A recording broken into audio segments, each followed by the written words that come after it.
Like and subscribe and click the bell icon to get new video updates. Is the end of Western Australia's mask mandate reason to celebrate or cause for anxiety?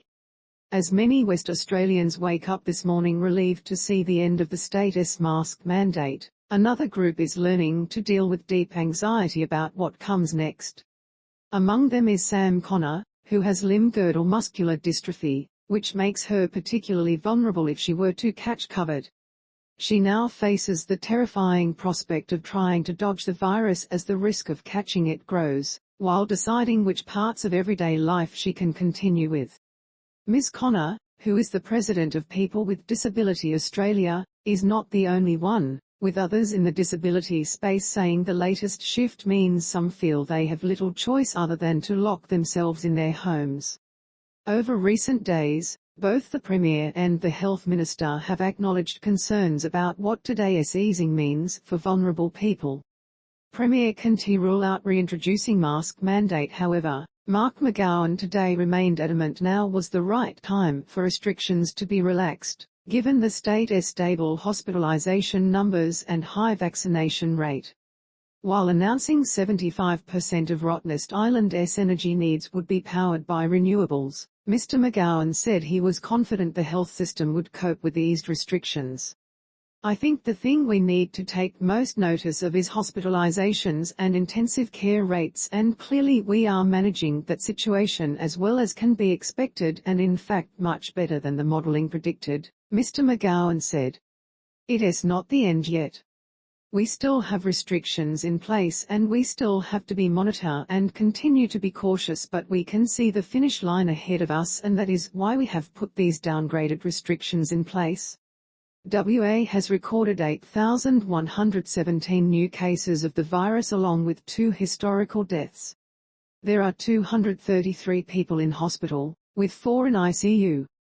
Mr McGowan said it was unlikely the mask mandate would be reintroduced, but said it could not be ruled out.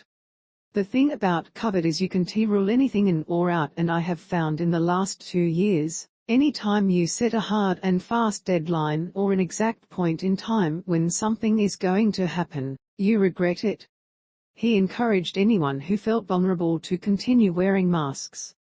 If you want to wear a mask, if you're in a shopping centre or among crowds of people, feel free to do so. There is nothing wrong with doing that.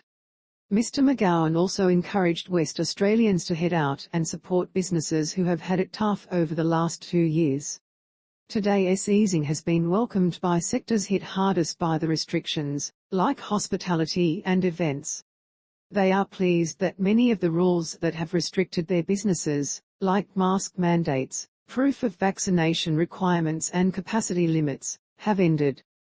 But disability advocates have said those same changes mean those most vulnerable to the virus will be living under new, self-imposed rules to protect themselves. A lot more people are going to be unable to leave their homes and are going to have restrictions that they hadn't had before when the numbers were down, Ms. Connor said. Authorities quiet on expected rise in cases, deaths. The government, including Chief Health Officer Dr Robertson, have so far refused to say how many more infections, hospitalisations and deaths today's changes could bring. Removing the Level 1 public health social measures should be considered only in the full knowledge that this may have the effect of increasing cases and hospitalisations in the short to medium term, with the potential for further peaks and plateauing of cases, was all Dr Robertson wrote. Instead, he and other key government figures have pointed to WA's current caseload and hospitalisation rates.